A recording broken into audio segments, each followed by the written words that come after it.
She is chief legal correspondent for Fox News and host of Fox News at Night, as well as a best-selling author. Her brand new book, The Mothers and Daughters of the Bible Speak, Lessons on Faith from 9 Biblical Families, is in bookstores now. Please welcome back to the program my friend Shannon Bream. Hey, Shannon. Now, this is your second book on women in the Bible. This one focuses on these 9 biblical families where the women are either mothers or daughters. How did you choose which women to include this time out? Well, we thought, let's look through the family lens for faith and see how that works in these women's lives. So we have mothers and daughters. We have spiritual mothers and daughters, are people who come together through different circumstances, whether adoption or marriage or tragedy in some cases. We have mothers and sons, and we have fathers and daughters. So we're looking through all those different lenses, and we thought it gives us a unique way to dig into these women's lives, get to know them better. And listen, some families are great. A lot of families in the Bible are dysfunctional, which I think should be encouraging because we can learn from both kinds of families and see that God was able to work in both kinds of circumstances. Yeah. And you have some rather dysfunctional relationships here in this book, including the relationship between King Saul and his daughter Michal. Now, tell us a bit about that relationship and why you chose to include this particular daughter in the story, in your book. Well, this is a very complicated story. And if you want to learn how not to be a father to a daughter, this is the story that you want to read. Because listen, King Saul, I mean, I really think at some point he became mentally unstable, but he was not above using his daughters as pawns in these different political schemes that he came up with. And at one point, Michal is very much in love with David. It's one of the few things that we ever see in the Bible passages where we see a woman yearning or expressing this love or desire for a man. And she wants to be with him. Well, he continues to grow in stature, and Saul is very wary of him. He considers him a rival, a threat to himself. So he goes ahead and decides, I'm going to marry off Michal to David, but I'm going to send him on all these dangerous missions and put him in all these horrible positions so he'll maybe get killed and I won't have to worry about him anymore. Instead, David again and again triumphs. They get married. Well, Saul doesn't stop trying to kill his son-in-law, like literally throwing spears at him and coming up with plots that put Michal right in the middle of this very dysfunctional relationship where her father essentially used her to try to get to the things he wanted to accomplish by hurting the man who was her husband. So if you think you have problems with your in-laws, you have nothing on King Saul, Michal, and David. Well, let's hope you have nothing on them. Now, you were familiar with many of these stories before you sat down to write, obviously. What was the experience of rereading them through this lens? And how had some of these stories changed for you on examination? Yeah, I do love that it gives you a different perspective because, we start the book with Jochebed and Miriam, the mother and sister of Moses, and highlight the bravery that these women had to have. And remembering to reset the stage that they were basically slave women. They were Hebrew slaves under this oppression of the Egyptians, of Pharaoh. And so they had really no freedom, no choices in their lives. In fact, the Hebrew women had been told, if you give birth to a baby boy, he must be killed and thrown into the Nile River because God was prospering and favoring them. They were growing in stature and in number. And instead, Jochebed, when she held baby Moses, the Bible tells us there's almost a special vision that she had or discernment about him being a different child. And she made one choice that she could make that could risk her own life was to have this baby and to save him and to hide him. And then Miriam, her daughter, is part of the brave decision they made to this plot to preserve his life. And of course, he ends up being monumental in the history of Israel and of being the one who leads them on this exodus out of Egypt to the promised land. So women like that are courageous and pure and faithful. And it's great to see them and look at them through the lens of their relationship together. And the same thing can be said of women who came together who weren't blood relatives, but Mary and Elizabeth, Naomi and Ruth, beautiful pictures of those relationships too. Yeah. One of the things you write about is women facing hardship and how they parallel the struggles of women today. And I want to read an excerpt from the book. This is the Virgin Mary escaping from Herod and fleeing to Egypt with Joseph and the baby Jesus. You write, the journey would have been long and exhausting. The young family, probably leaving their native land for the first time, set out across the rugged plains of Sinai, carrying a toddler, trudging through thirst and weariness, across an expanse of sand and rugged hills. Now, Shannon, there are obvious parallels to what we're seeing today in Ukraine, in Africa. What has it been like for you, having worked on this book and reporting the contemporary version of it night after night?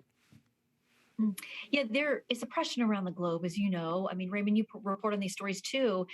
It's Hmm. never ending. There's always somebody in crisis and in struggle. And so when I was writing the book, I talked about us having compassion and mercy for people who are refugees fleeing oppression and violence and poverty and all of these things, that we somehow in our world have to figure out how to best help people and to really be Christ and be the hands and feet to them in their desperate need. But obviously, when I wrote that book and was finishing up late last year, we had no idea what would be unfolding in Ukraine. So to watch it, I was immediately drawn back to that story of Mary and Joseph, where they had to grab baby Jesus in the middle of the night and take off Right. because of that warning from God.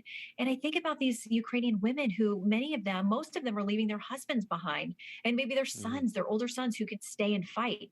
And they're grabbing their small children, maybe with the clothes on their back, maybe a diaper bag, and taking off, just trying to get to the safest, nearest border that they can get to. And they're showing incredible bravery. And just Mm. as God was watching over Mary and Joseph and very much aware of their struggle and that journey that they made with no warning and with no planning, he sees the suffering of these women and of these families in Ukraine and other spots around the world.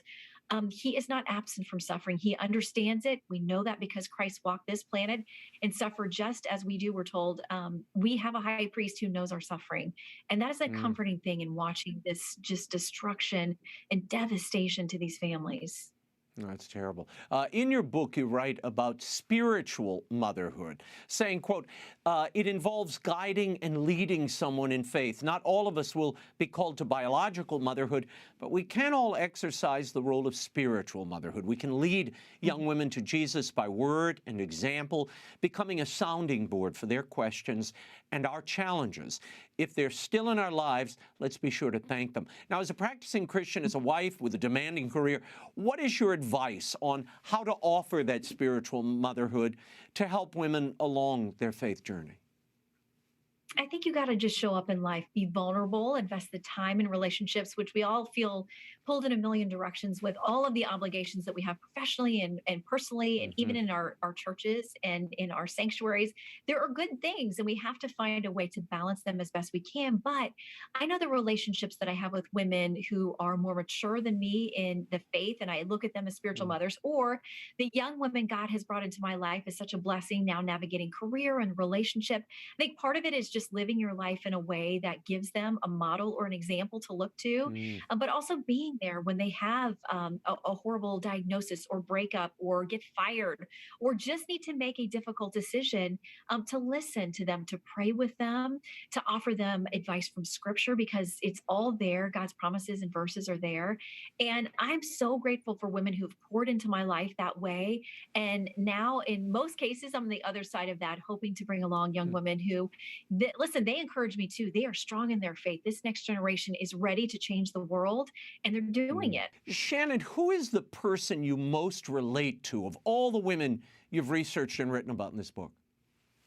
You know, I tell this story, and we don't even know her name, but she's in the Gospels multiple times, and she's this woman who, when we meet her, has been suffering with an issue of bleeding for 12 years. She has no money left. She's exhausted every option, and to think about at that time period too, she would have been considered probably unclean, like not she couldn't leave the house, she couldn't go to the Mm. temple. She couldn't go to the market. She's Right. very isolated.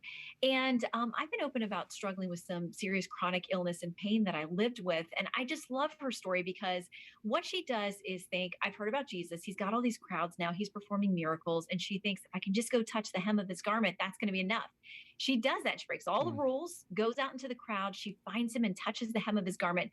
We're told immediately she's healed. Now, Jesus knew the power went out from him and that she had been completely Right. healed. And he turns around and asks this rhetorical question, who touched me? We know he knows. And she falls Mm. down trembling before him and in fear and confesses the whole story to him. And instead of judging her or berating her for what she's done, he says to her, in all accounts, the very first thing is, daughter.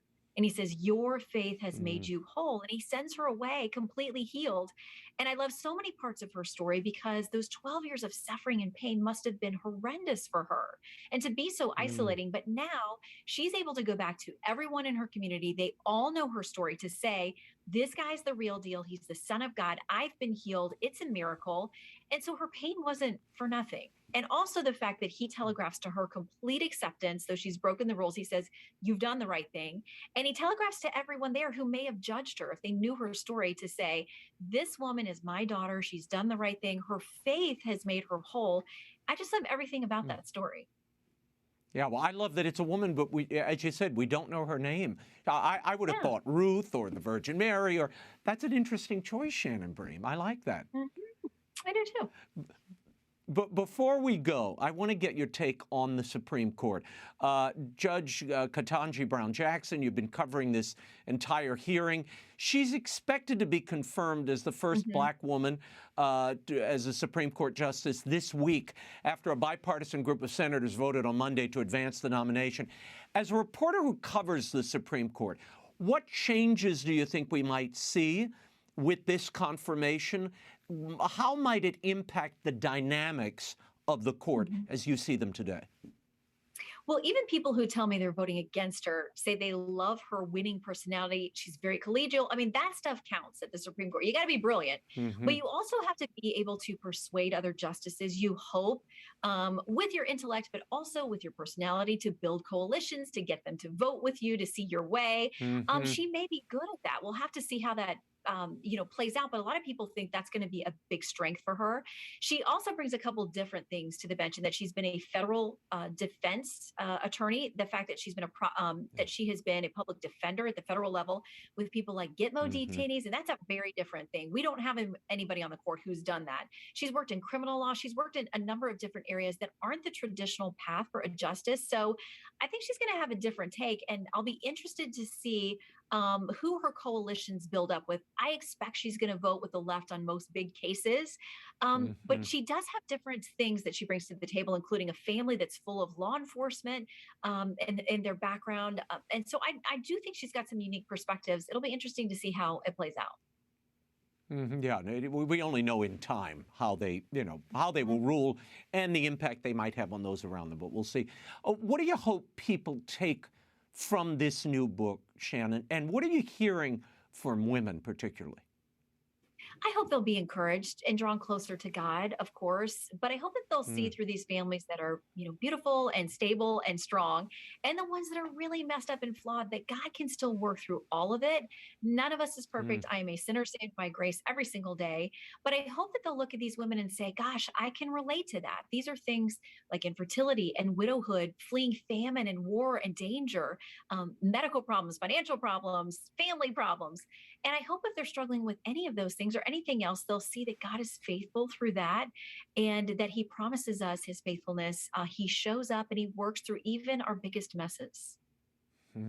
Shannon Bream, thank you for being here. The Mothers and Daughters of the Bible Speak: Lessons on Faith from 9 Biblical Families by Shannon Bream is available at bookstores everywhere and online. Happy Easter, Shannon. You too, Raymond. God bless you.